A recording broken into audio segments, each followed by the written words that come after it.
ভারতকে চমকে দিল রাশিয়া। চরম কথা জানিয়ে দিল পুতিন। বন্ধুরা, প্রাউড বেঙ্গলির ইউটিউব চ্যানেলে আপনাদের সকলকে স্বাগত জানাই। বর্তমান বিশ্বে যে দুটি যুদ্ধ চলছে তার মধ্যে অন্যতম হল রাশিয়া ইউক্রেন যুদ্ধ। এই রক্তক্ষয়ী যুদ্ধের অনেকটা সময় অতিবাহিত হয়েছে, কিন্তু এখনও পর্যন্ত যুদ্ধ বন্ধের কোনো খবর পাওয়া যায়নি। ইউক্রেন এবং ন্যাটো শক্তির বিরুদ্ধে লড়ছে রাশিয়া। এই যুদ্ধে উভয় পক্ষই ক্ষতিগ্রস্ত হচ্ছে এবং বিশ্বব্যাপী নানান প্রভাবও পড়ছে। এই যুদ্ধে অবশ্যই রাশিয়া বেশি শক্তিশালী, কারণ রাশিয়ার সামরিক ক্ষমতা আমেরিকার পর দ্বিতীয় স্থানে অবস্থান করছে। তবে যেহেতু ইউক্রেনকে সাপোর্ট করছে আমেরিকা সহ ইউরোপের শক্তিধর দেশগুলি, তাই ইউক্রেনকেও কমজোর ভাবা যাবে না। এই যুদ্ধে ইউক্রেন মাঝে থাকলেও অনেকেই এটিকে রাশিয়া বনাম আমেরিকার দ্বিতীয় ঠান্ডা যুদ্ধ বলে মনে করছেন এবং তারা তৃতীয় বিশ্বযুদ্ধের সম্ভাবনাকেও উড়িয়ে দিচ্ছেন না। তবে বিশ্ব চায় শান্তি, বিশ্ববাসী চায় যুদ্ধ বন্ধ হোক। ভারতও তেমনটাই চায়। সে কথা ভারত বারবার বলে এসেছে। ভারত রাশিয়ার বন্ধু ঠিকই, তবে যুদ্ধকে কখনোই সমর্থন করে না। এমত অবস্থায় ভারতকে চমকে দিল রাশিয়া। চরম কথা জানিয়ে দিল পুতিন। বন্ধুরা, পুরো খবরটি আপনাদের বিস্তারিতভাবে জানাবো, তার আগে ভিডিওটিকে লাইক করে রাখুন এবং চ্যানেলটিকে সাবস্ক্রাইব করে রাখুন এই ধরনের গুরুত্বপূর্ণ খবরাখবর সবার আগে পাওয়ার জন্য। আর বন্ধুরা, সকলেই কমেন্ট বক্সে অবশ্যই লিখুন, যুদ্ধ নয় শান্তি চাই, এই কথাটি। তো বন্ধুরা, চলুন এবার পুরো খবরটি বিস্তারিতভাবে এবং গভীরে জেনে নেওয়া যাক।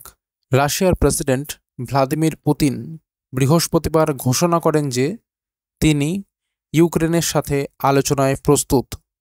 তিনি উল্লেখ করেন যে ভারত, চীন এবং ব্রাজিল মধ্যস্থতা করতে পারে এবং সম্ভাব্য শান্তি আলোচনা এগিয়ে নিয়ে যেতে পারে। পুতিন বলেন, রাশিয়া ও ইউক্রেনের মধ্যস্থতাকারীদের মধ্যে ইস্তানবুলে প্রথম সপ্তাহে এক প্রাথমিক চুক্তি হয়েছিল, যা কখনো বাস্তবায়িত হয়নি। সেই চুক্তির ভিত্তিতে ভবিষ্যতের আলোচনাগুলো এগিয়ে নেওয়া যেতে পারে। এই বিবৃতিটি আসে ভারতীয় প্রধানমন্ত্রী নরেন্দ্র মোদীর মস্কো এবং ইউক্রেন সফরের কয়েক মাস পরে, যেখানে মোদী উভয় পক্ষকে আলোচনায় বসার আহ্বান জানান এবং ভারত শান্তি পুনঃস্থাপন করতে সক্রিয় ভূমিকা পালনে প্রস্তুত। পুতিন আরও বলেন, তিনি নিয়মিত তার বন্ধু এবং সহযোগীদের সাথে যোগাযোগ রাখেন এবং তাদের শান্তি স্থাপনের আন্তরিক ইচ্ছাকে সম্মান করেন। তিনি চীন, ব্রাজিল এবং ভারতের মতো দেশগুলোর কথা উল্লেখ করেন, যারা এই সংঘাতের সমাধান চাইছে। পৃথকভাবে রাশিয়ার প্রেসিডেন্টের মুখপাত্র দিমিত্রি পেসকভ জানান, ভারত সংঘাত সমাধানের ক্ষেত্রে সহায়ক ভূমিকা রাখতে পারে। বিশেষ করে মোদির পুতিন, জেলেনস্কি এবং আমেরিকার সাথে যোগাযোগের কারণে তিনি প্রথম হাতের তথ্য পেতে পারেন। যদিও পেসকভ বলেন যে মোদির মধ্যস্থতা করার বিষয়ে এখনও নির্দিষ্ট কোনো পরিকল্পনা নেই, কারণ বর্তমান পরিস্থিতিতে শান্তি আলোচনার কোনো পূর্বশর্ত দেখা যাচ্ছে না।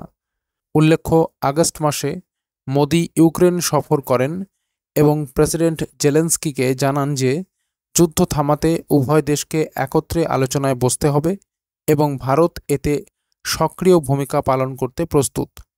এটি ছিল একটি গুরুত্বপূর্ণ পদক্ষেপ, কারণ এটি ছিল স্বাধীনতার পর প্রথমবার কোনো ভারতীয় প্রধানমন্ত্রীর ইউক্রেন সফর। অন্যদিকে রাশিয়ার কুর্স্ক অঞ্চলে ইউক্রেনের আক্রমণের পরে পুতিন আলোচনা সম্ভাবনাকে নাকচ করে দেন। তবে তিনি বলেন, রাশিয়া আলোচনা করতে প্রস্তুত ছিল, কিন্তু ইস্তানবুলে আলোচনাকারীদের মধ্যে যে চুক্তি হয়েছিল সেটির ভিত্তিতে আলোচনা হতে হবে। পুতিন দাবি করেন যে রাশিয়া এবং ইউক্রেন প্রায় এক চুক্তিতে পৌঁছেছিল, কিন্তু তা কার্যকর হয়নি, কারণ আমেরিকা এবং ইউরোপের কিছু দেশ রাশিয়াকে কৌশলগতভাবে পরাজিত করতে চেয়েছিল। তো বন্ধুরা, এই ছিল পুরো খবরটি যদি গুরুত্বপূর্ণ মনে হয় তাহলে অবশ্যই লাইক এবং শেয়ার করতে ভুলবেন না। আর চ্যানেলটিকে সাবস্ক্রাইব করে রাখুন এই ধরনের গুরুত্বপূর্ণ খবরাখবর সবার আগে পাওয়ার জন্য। আর বন্ধুরা, সকলেই কমেন্ট বক্সে অবশ্যই লিখুন, যুদ্ধ নয় শান্তি চাই, এই কথাটি। তো বন্ধুরা, এখনকার মতো এই পর্যন্তই। সবাই ভালো থাকবেন। অসংখ্য ধন্যবাদ।